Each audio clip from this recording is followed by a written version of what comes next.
em seus lares o programa Quarta Dimensão na TV Vila Velha, canal 16. A TV que a nossa gente vê.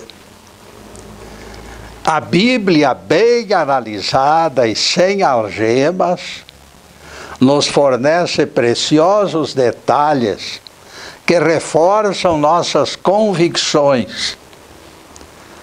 Na Epístola de Judas Tadeu, o último livro antes de Apocalipse, encontramos o seguinte: os anjos que abandonaram seu domicílio, ele tem preservados em algemas eternas para o julgamento do grande dia. Judas Tadeu, capítulo único, verso 6.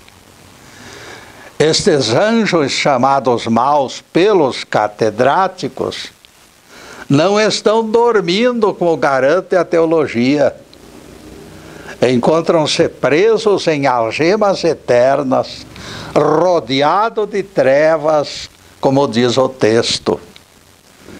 E o mais inexplicável é que esperam sentença no juízo final. Eles não foram julgados, senhoras e senhores, mas estão sendo castigados e punidos há milênios. Não seria bem mais fácil concordar com os espiritualistas de que se trata de ímpios expulsos de Éden para nosso planeta no comboio de Adão? Aí não existe nada de céu, é o puro Éden. Alguém, por mais inocente que seja, acreditará numa guerra desencadeada por espíritos inferiores na própria casa do poderoso Deus? Pregação deste tipo é responsável pelo crescimento do número de descrentes. E isto, ao lado de propalado grande conflito entre Deus e o diabo, mostra o atraso em que se encontra o nosso planeta. E agora o nosso tema: dinheiro enterrado, lucro esgotado. Alguém que se ausentou para longa viagem distribuiu 5, 2 e 1 talentos para que os servos negociassem na sua ausência. Entregou-lhes dinheiro para que operassem e fizessem o capital render. Deparamos com algo no mínimo estranho.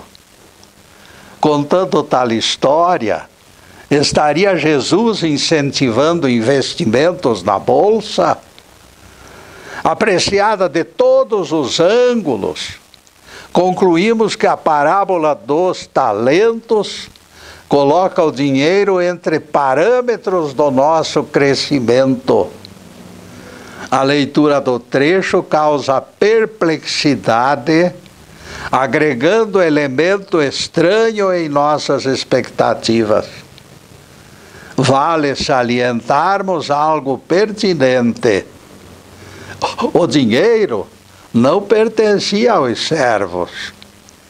Eles não passavam de agentes financeiros, garantidores da prosperidade do chefe. Intermediários não passam de cumpridores de ordens. Qual seria a verdadeira intenção de Jesus? Frases soltas nos entregam pistas. Em Mateus 25, verso 19, o texto registra: depois de muito tempo, o Senhor voltou e acertou contas. Já explicamos que os valores pertenciam ao empresário. Em seu retorno, ele cobrou resultados. Os valores poderiam ter sido furtados pelos servos, aproveitando-se da autonomia exagerada que lhes foi concedida. Ele simplesmente lhes entregara os talentos sem exigências de comprovação para posteriores demandas. Neste ponto, meus caros, nós começamos a entender. O Pai Criador dispensa compromissos firmados em cartório. Estamos em suas mãos todo o tempo, encarnados ou desencarnados. Ninguém escapa de monitoramento e alcance da justiça divina. Jesus se referiu a Deus e usou estes valores, 1, 2 e 5, como símbolo. Deus nos empresta talentos para nosso uso pessoal e para interagirmos em benefício de outros. Deus exige, no entanto, que os talentos entregues produzam juros. Não será lícito enterrar os talentos sem proveito. O dinheiro também faz parte do empréstimo divino. O Altíssimo deseja que as moedas rolem. A prosperidade faz parte do pacote. Não é pecado desfrutar de forma legítima, honesta e especialmente generosa dos tesouros disponibilizados. Os talentos se corporificam da mesma forma em recursos igualmente benéficos, que são os nossos braços, as nossas pernas, a nossa inteligência, a nossa família que nos rodeia. Essas preciosidades compõem o enxoval dos reencarnados. São talentos que devem ser acionados pelos socorristas. Durante toda a vida, no entanto, este acervo é um compromisso firmado. Ninguém o considere simples e exclusivo instrumento de prazer pessoal. Ninguém se julgue proprietário de tais empréstimos. Nós nascemos pelados e retornaremos tão somente com o que nos cobre o corpo, lá no fim da vida. No portal do outro mundo, já agora liberto do peso corporal, os mentores examinarão o que se escreveu sobre aquele espírito lá no livro da vida. O procedimento mundano do recém-chegado definirá o abrigo que ele fez por merecer. As colônias espirituais agasalham conforme as obras de cada um.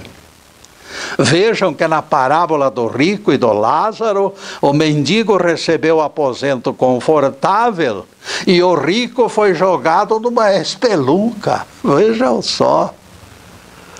Ai de nós se não fizermos render os talentos. Ai de nós se não agirmos de maneira solidária. Será fácil entender. Bastará analisar o que aconteceu com o servo que enterrou o talento. Veremos que o Pai das alturas não aceita desculpas.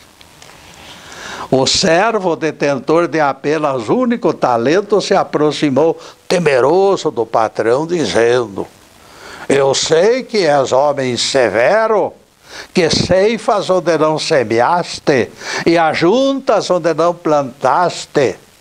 Receoso, escondi na terra o teu talento. Aqui tens o que é teu. Mateus 25, versículo 4.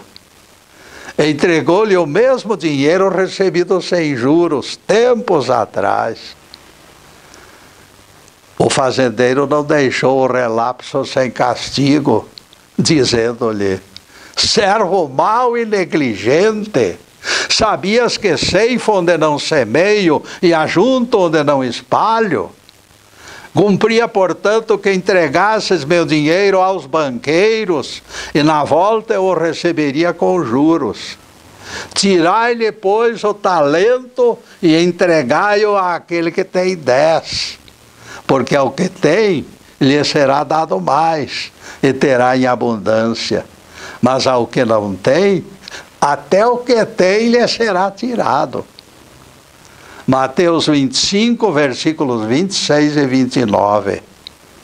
Nesta altura, Jesus define as consequências da omissão. Lançai este servo inútil às trevas exteriores, onde haverá choro e ranger de dentes. Mateus 25, versículo 30. Percebam algo significativo, amigos. Este homem mostrou fraqueza desde que recebeu o único talento. Ele foi discriminado antes de prevaricar. E se furtassem aquela pequena fortuna, pensou o gajo, como explicaria? Onde encontraria dinheiro para repor o prejuízo do patrão? De dilema em dilema, ele decidiu enterrar o talento. Pelo menos o capital seria devolvido. Em nome da segurança, escondeu o dinheiro no fundo da terra do jardim e, aliviado, aguardou o retorno do proprietário. Numa época em que se divulga insistentemente a gratuidade da salvação, eu me declaro perplexo diante da sentença de Jesus.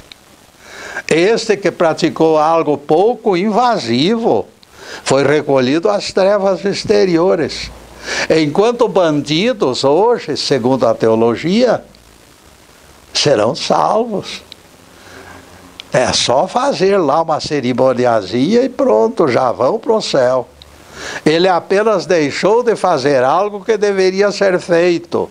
Reduziu por covardia o lucro do patrão. Ele foi omisso, está certo. A sentença, no entanto, revelou-se implacável. E neste implacável, caríssimos, nós vamos fazer a primeira interrupção em nosso programa para os comerciais do canal. Mas é um instantinho só. Daqui a pouco estaremos de volta. Obrigado.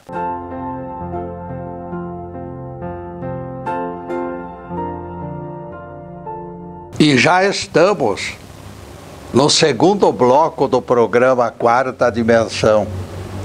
E convidamos vocês para acessar o nosso site. Ele já está na telinha, por gentileza de bons amigos. E não esqueçam das quase 200 palestras que se encontram no YouTube dia e noite, à disposição dos telespectadores. O único clique trará uma das nossas dissertações esclarecedoras. As páginas Getúlio no YouTube, constantes no site, estão linkadas em lista de palestras. Escolha dentre elas e clique. Pronto, já aparece o Getúlio conversando com vocês. Nesta altura, pedimos atenção para aviso importante. Este canal está sendo transmitido pelo facebook.com/TV Vila Velha. Agradecemos a audiência de vocês. Este programa é gravado nos estúdios Fernando Martins e todo o conteúdo se encontra no Facebook Live TV PG, também permanentemente à disposição. Parabéns aos amigos Fernando Martins e Ozube pela preciosa colaboração. E continuaremos a análise do tema Dinheiro enterrado, lucro esgotado. Será que o mestre, depois que se tornou Cristo, modificou maneira de encarar a justiça? A Bíblia responde: o Cristo é o mesmo, ontem, hoje e amanhã. O Cristo nunca muda. O Cristo tem uma filosofia só, uma lei só. Não tem o que mude. Não tem o que perca a validade. A minha estranheza, no entanto, se deve ao fato de que inúmeras religiões sustentam que o sacrifício da cruz eliminou pecados. A criança violentada convive anos e anos com o trauma causado pelo bandido, enquanto o pedófilo se converte, aceita Jesus e dali a pouco está lá, se considerando salvo. Sim, Getúlio, diz o Crispim, mas não esqueça que o arrependimento mata o pecado. O que eu não enxergo, Crispim, é onde o arrependimento do bandido aliviará as consequências da violência feita contra a criança. Por parte da criança abusada não houve refresco. No vai e vem da valsa, Crispim, eu encaminho você para Apocalipse capítulo 20. Foi aberto o livro da vida, diz Apocalipse, e os mortos foram julgados segundo as suas obras. Não é segundo outra coisa, não. É segundo as suas obras. Apocalipse 20, versículos 12 e 13. Não vejo panos quentes neste texto, meu caro Crispim. A teologia descreve o mundo cor-de-rosa para os ímpios, alastrando impunidade e preservando injustiças. Pelo andar da carruagem será imperioso exaltar a sentença de Jesus contra o servo preguiçoso da parábola dos talentos. Exemplo, meus amigos, é lição preciosa. Jesus nunca errou, nem jamais favoreceu impunidade. Dá para percebermos o seu desgosto diante daquele devoto que entregava oferta no altar, carregando mágoas no coração. Jesus lhe disse: se ao trazeres oferenda, lembrares que alguém tem queixas contra ti, deixa ali mesmo tua oferta e primeiro reconcilia-te com ele, depois volta e entrega a tua oferenda. Mateus 5, versículos 33 e 34. Para arrematar o assunto, Jesus ainda proclama: entra em acordo com o teu adversário enquanto caminhas com ele. Jamais desperdices chance de acordo amigável. Em verdade te digo, meus caros, que não sairás dali enquanto não pagares o derradeiro centavo. Veja só, Jesus já é diferente. Tem que pagar o último centavo, não é só bater no peito e gritar Senhor, Senhor. Você nasceu de novo, seus pecados já foram pagos lá na cruz. Isso aí é o que dizem eles. O mal feito contra alguém, meus caros, gera custo e precisa ser ressarcido. Embora o amor cubra a multidão de pecados, o perdão não terá cabimento antes do resgate de débitos anteriores. Jesus fez uso do dinheiro e de alguém frágil e preguiçoso na parábola dos talentos para exibir cláusula pétrea que manda que todos se conscientizem de que são responsáveis. A responsabilidade pessoal do pecador ficou bastante clara. Ninguém alegue complexo de coitadinho para escapar do dever. Todos deverão estar conscientes que a sementeira é totalmente livre, mas a colheita, esta será obrigatória. Ninguém conseguirá viver com dignidade sem salário compatível. Por isso nós temos responsabilidades perante a família, perante a sociedade. O Evangelho desmistifica exageros que consideram nocivos quaisquer tipos de bens materiais. Isto é balela. Jesus recomendou: procurai primeiro o reino de Deus e a sua justiça, e as demais coisas vos serão acrescentadas. Nunca usamos este horário, meus caros, para comentar nossos assuntos pessoais da nossa família.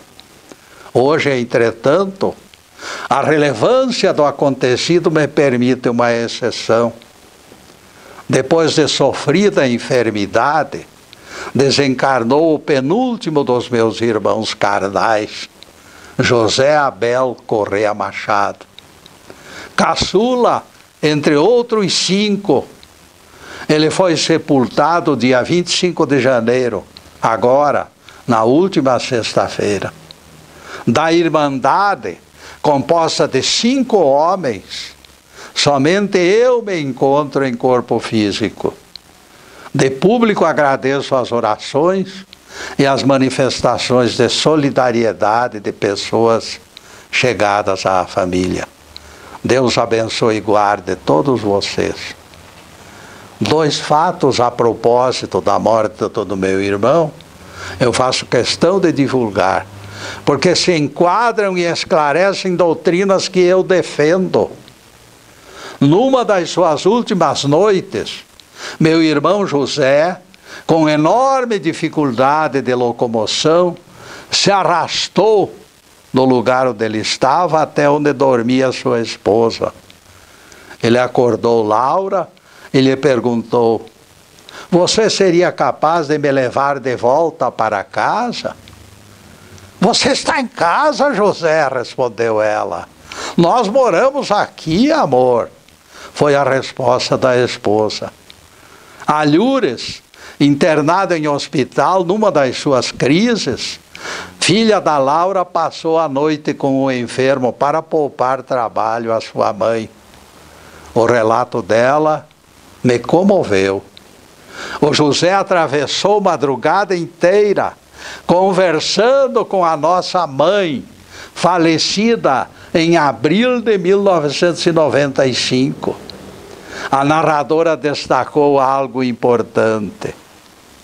O diálogo fluía com tamanha naturalidade que se assemelhava ao reencontro casual de 2 pessoas amigas. Como quinto da Irmandade em sequência de datas de nascimentos, eu posso testemunhar que o José foi o filho que mais ajudou a mãe. Conviveu com ela mais tempo, assumiu o seu sustento e velou por ela nas enfermidades até o seu desencarne. Considerando esta resenha de filho abençoado, eu não tenho dificuldades para entender sua insistência em voltar ao colo de mamãe. Nossa mãe com certeza conduziu o espírito do José até a colônia espiritual onde se encontra e fez o convite aceito por ele. Ela o convidou para que vivesse por lá.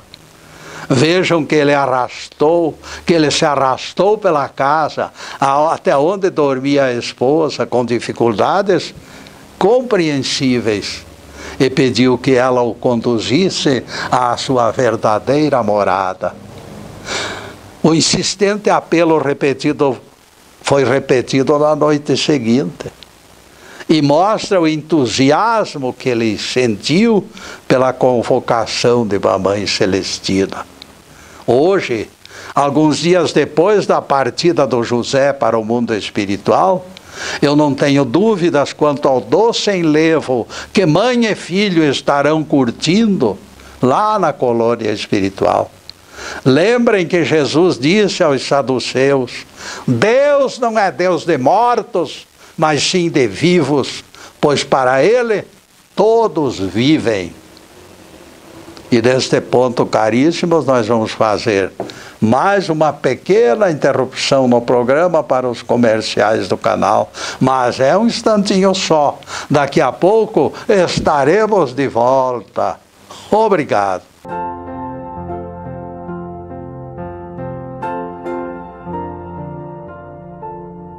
Estamos retornando com o programa Quarta Dimensão, terceiro bloco. Alguém me disse: Getúlio, você vive apontando milhões de anos para que alguém alcance o Nirvana. Você não acha exagerada essa distância no calendário, Getúlio? Conhecendo meu interlocutor como paladino do inferno eterno, eu lhe respondi: eu prefiro, na minha resposta, meu amigo, comparar a doutrina que eu prego e a sua. A doutrina da evolução, eu reconheço, nunca foi fácil nem rápida. No entanto, a sua teoria vai além. Eu falo milhões de anos de vida útil e proveitosa. Vocês apontam sono em sepulcro e também uma vida cumprida lá no inferno eterno. As duas partes aqui sem instrução nenhuma, sem progresso algum. Dentro da eternidade de vocês, os espíritos agonizam no fogo eterno, alguns, no fogo eterno da vingança divina. E nada de aprendizado. O que eu fico totalmente curioso é de que se aceite alguma coisa que não dê resultado algum. Tudo perdido. Dormir lá milhares de anos sem nenhuma recompensa, sem nenhuma instrução, sem nenhum proveito. Sofrimento sem fim, meus amigos, é negação do Deus de amor. Se admitíssemos pela imaginação duas divindades e dois desfechos diferentes, depois de milhões de anos, tanto na tua doutrina quanto na minha, meu grupo teria produzido santos, porque eles aprenderam na jornada, eles estavam conscientes da vida. A eternidade dos teólogos, ao contrário, continuaria mantendo acesas as fornalhas infernais, sem nenhuma alma liberta. Jesus deixou claro: em verdade te digo, não sairás dali enquanto não pagares o derradeiro centavo. Mateus 5, versículo 26. Aqui existe uma esperança. Depois de pagar o derradeiro centavo, a pessoa se liberta. E depois desse pinguinho de doutrina, a continuação do tema: dinheiro enterrado, lucro esgotado. Voltando à parábola dos talentos, assistimos testes com 3 servos. 5 talentos para o primeiro, 2 para o outro e 1 para o terceiro. Na divisão desigual deparamos enigma. Por que valor diferenciado? O próprio Evangelho responde. Palavras de Jesus. A cada um segundo a própria capacidade. Mateus 25, versículo 15. Aquele que recebeu 5 talentos, portanto, em matéria de evolução, supera os outros. Acessos diferenciados contemplam desiguais. Não esqueçam que o planeta foi berço de Nero e de Francisco de Assis. Por aí vocês vejam. Tudo cresce lentamente, mas a evolução é indiscutível. O terceiro servo revela imaturidade. A seu tempo, porém, também ele chegará ao pódio. O fracasso do terceiro servo ocorreu por falta de coragem. O único talento lhe foi arrancado das mãos. Tirai-lhe, pois, o talento e dai-o ao que tem 10. Mateus 25, versículo 28. Não adianta choro nem vela. A matemática divina funciona. Alguém considera Deus injusto por isso? O texto responde: a cada um segundo a sua capacidade. Palavras de Jesus em Mateus 25, versículo 15. Não se guardam 2 litros de azeite em vasilha que tenha capacidade para 1 litro. Não será sensato que o peso leve meça forças no tablado com peso pesado. Não se pode colocar 2 lutadores de forma tão desigual para que o peso pesado estraçalhe o outro. Sim, dirá Crispim, mas não esqueça, Getúlio, que eu posso perder no braço e ganhar na inteligência. Não existem limites para quem persevera.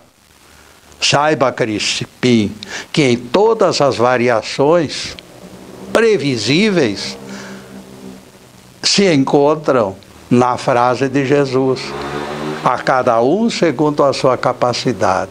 Quem tem inteligência maior pode vencer a força, porém é preciso ter capacidade. No rosto enegrecido de quem salva uma criança de incêndio, Jesus identifica superação de capacidade. Ele fez mais do que podia. Estes merecem o teste de 5 talentos, porque realmente são pessoas excepcionais. O troféu pertence ao socorrista de rosto desfigurado pela poeira, pelo suor e pelo sangue. Este que luta valentemente é o cara. Pode até falhar algumas vezes.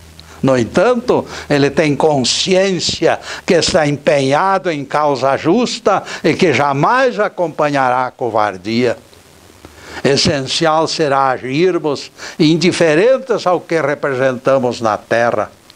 O lixeiro diligente suplantará o rei descuidado. No cofre das ofertas, viúva pobre depositou 2 moedinhas. Jesus a surpreendeu colocando centavos no cofre. 2 moedinhas de 1 centavo. As leis que determinam saúde, meus caros, mostram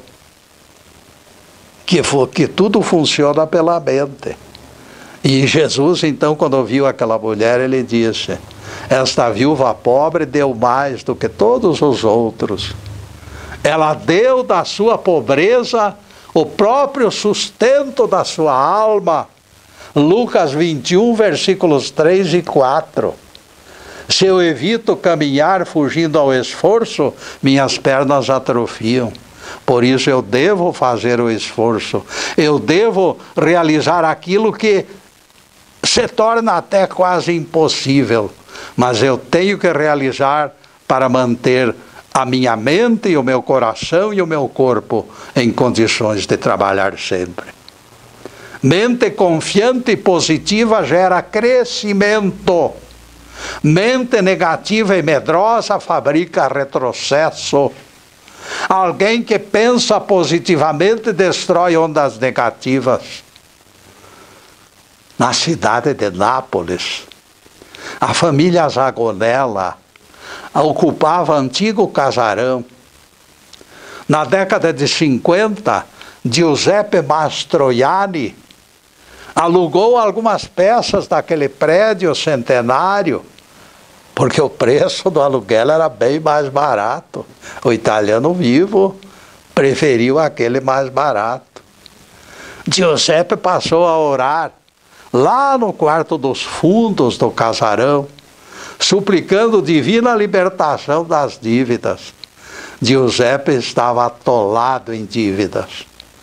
Certa noite, algo surpreendente aconteceu enquanto ele fazia a prece. Cédulas de liras desceram pelo teto, voando assim, e se depositaram no chão. Giuseppe correu com o maço de notas nas mãos. Mafalda! Mafalda! Aconteceu um milagre! Dinheiro está caindo do céu! A mulher assustada não conseguia articular palavra. O prodígio se repetiu nos dias seguintes.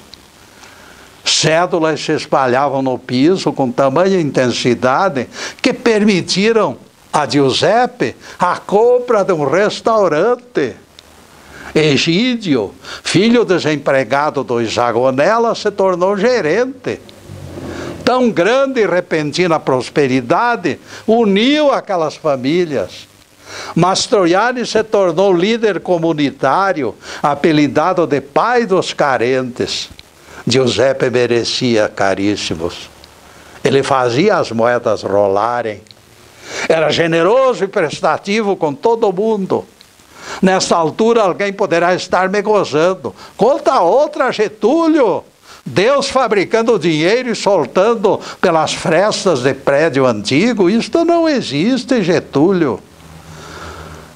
E eu respondo: a narrativa não fala em sobrenatural, amigos. Esperem um pouquinho.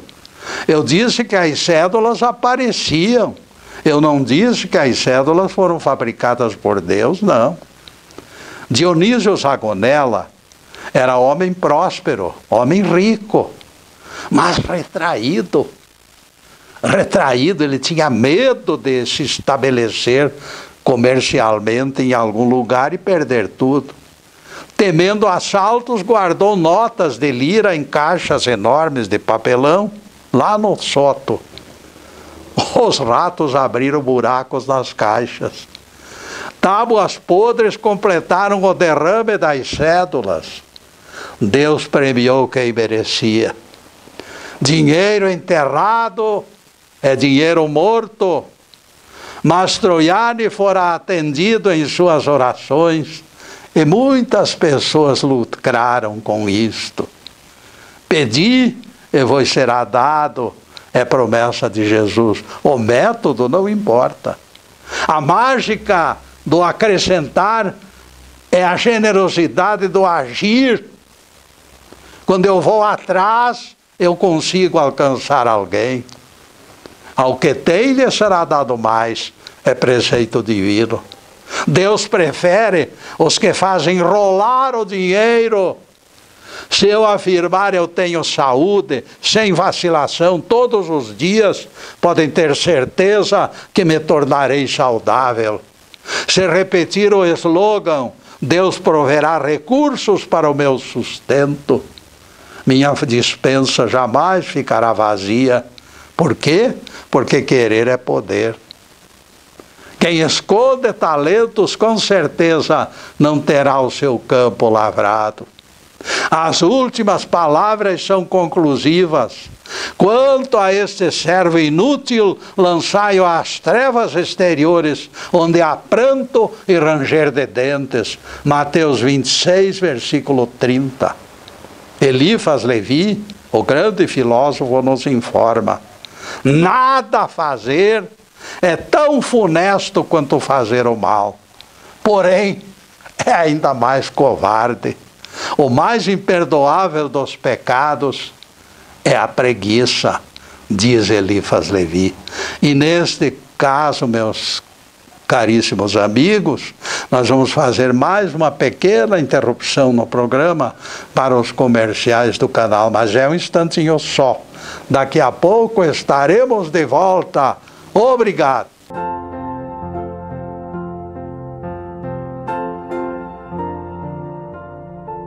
E já atingimos o último bloco do programa Quarta Dimensão. O tempo passou rápido com o cavalo de raça. E coloquem na agenda, sexta-feira, nosso dia de encontro. A partir das 15h30 das sextas-feiras, sempre estaremos aqui, ao vivo e a cores.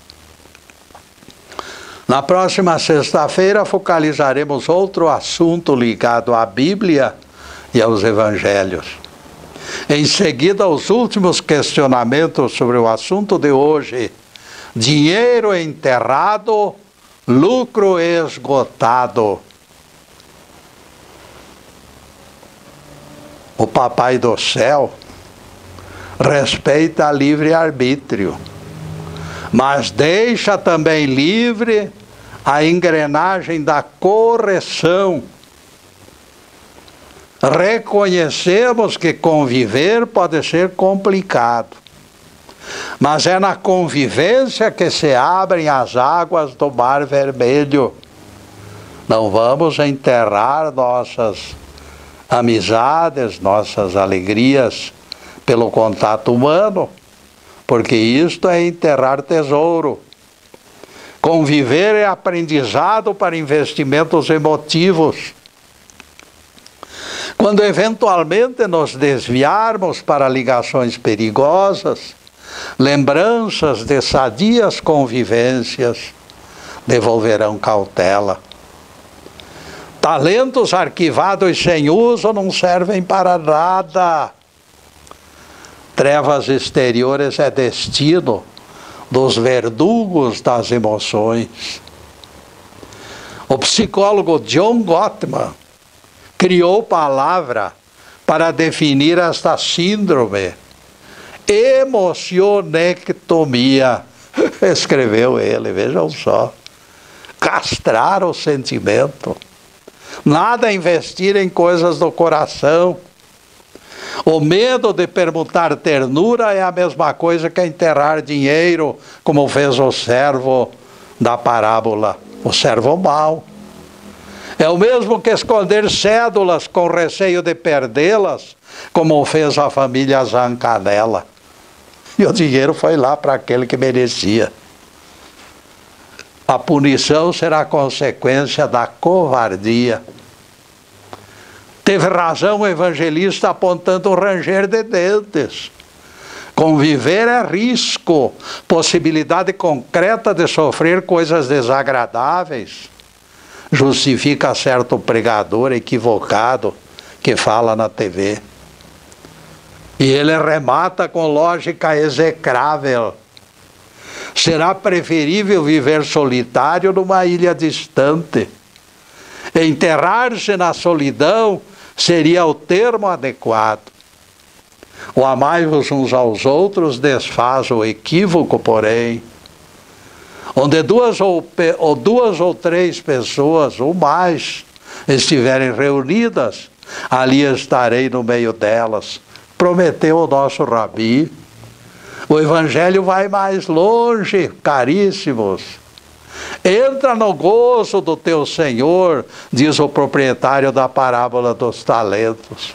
Entra no gozo do teu Senhor. Ninguém despreze, portanto, o patrimônio mundano. Os recursos emprestados constituem sagrada oportunidade de exibirmos a nossa têmpera. Se nos tornarmos íntegros, nada precisaremos esconder. Palavras estranhas, todavia, se encontram no complemento de avaliação dos investidores de talentos. Essas aqui, meus amigos. Entra no gozo do teu Senhor, diz o proprietário. Palavras difíceis de interpretar, vocês não acham? Como pode alguém entrar no gozo de outrem? O prazer se nos afigura algo inteiramente pessoal. O êxtase da satisfação plena é contagioso, porém, e aqui se encontra a explicação. Entra no gozo do teu Senhor, invade corações e sentimentos em todo o círculo mágico. O prazer deixará de ser individual para se expandir coletivamente. Fomos compelidos a invadir os arcanos, procurar pista entre os anjos. Fomos, em nossa jornada de pesquisa, Abrimos as portas do mistério, buscando indispensável clareza. Folhamos páginas de Apocalipse e os segredos de repente se revelaram. Os ouvidos do profeta João se ergueram para além da montanha sagrada, e os seus olhos ficaram à espreita, e ele deparou visão extraordinária e esplêndida. Ele viu o Cordeiro, mais 144.000 sobre o monte Sião, enfeitado de névoa. Todos estampavam na fronte o nome do Cordeiro e o nome do Pai das alturas. Então a voz do céu se ouviu, semelhante ao bramir de muitas águas, semelhante ao estrondo de trovão. Apocalipse 14, verso 2. Cantaram diante do trono cântico novo e tangiam cítaras, e ninguém conseguia memorizar o cântico. Apocalipse 14, verso 3. O próprio prazer da esfera mística possui esta roupagem, possui esta maravilha transmitida pela orquestra do Divino Espírito. Ninguém conseguirá memorizar o cântico celestial enquanto não entender a própria unidade com Deus. Entra no gozo do teu Senhor, foi convite para o servo fiel. Eu e o Pai somos um, foi a palavra que Jesus proferiu. Este é o mistério desvendado. Quando alcançarmos este grau de unidade, o prazer de Deus será o nosso prazer. O que aquele fazendeiro disse para o servo diligente? Entra no gozo do teu Senhor, significou a consciência da unidade. Quando nos tornarmos íntimos do Pai, o prazer dele será o nosso prazer. É assim que interpretamos esta frase misteriosa. Outra vez se comprova o que diz o evangelista: a luz ilumina todo homem que vem a este mundo. João 1, versículo 9. Entendemos por que logo adiante o evangelista condiciona a concessão da graça ao despertar da consciência. Será preciso despertar para a realidade espiritual, entronizar Deus na consciência para sentir essas maravilhas todas em plenitude. A todos que a receberem, deu-lhes o poder de se tornarem filhos de Deus, foi a advertência do Evangelho. Se a luz sempre existiu, se Deus é nosso Pai, qual o motivo deste condicionamento do êxtase?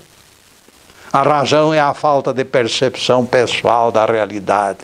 Eu preciso entender que Deus está presente. Quando estivermos maduros para interagir em plenitude, a simbiose acontecerá. Entra no gozo do teu Senhor. Entenderemos os termos da parábola quando nós estivermos maduros. Foi este presente que o patrão da parábola entregou ao servo diligente. Entra no gozo do teu Senhor. O mistério fica encerrado aqui, nessas poucas linhas. Louvado seja Deus. Que o Senhor nos abençoe e também nos guarde. Que o Senhor levante o seu rosto sobre nós e tenha misericórdia de nós. Que o Senhor Deus das alturas derrame a paz em nossos corações. Muito obrigado, meu Deus. Muito obrigado, Jesus. De todo o coração nós agradecemos por este horário abençoado. Muito obrigado. E para vocês, caríssimos, que se encontram além desta câmera, nós dizemos do fundo do nosso coração, nós pedimos a Deus que possa derramar as bênçãos sobre todos, bênçãos de saúde, de paz, de harmonia, de prosperidade, de tudo que é bom, mas acima de tudo, caríssimos, amor no coração. Amor no coração, meus amigos, é o grande incentivo para a colheita de luz e de paz. E neste ponto, caríssimos, muito obrigado mais uma vez e boa noite.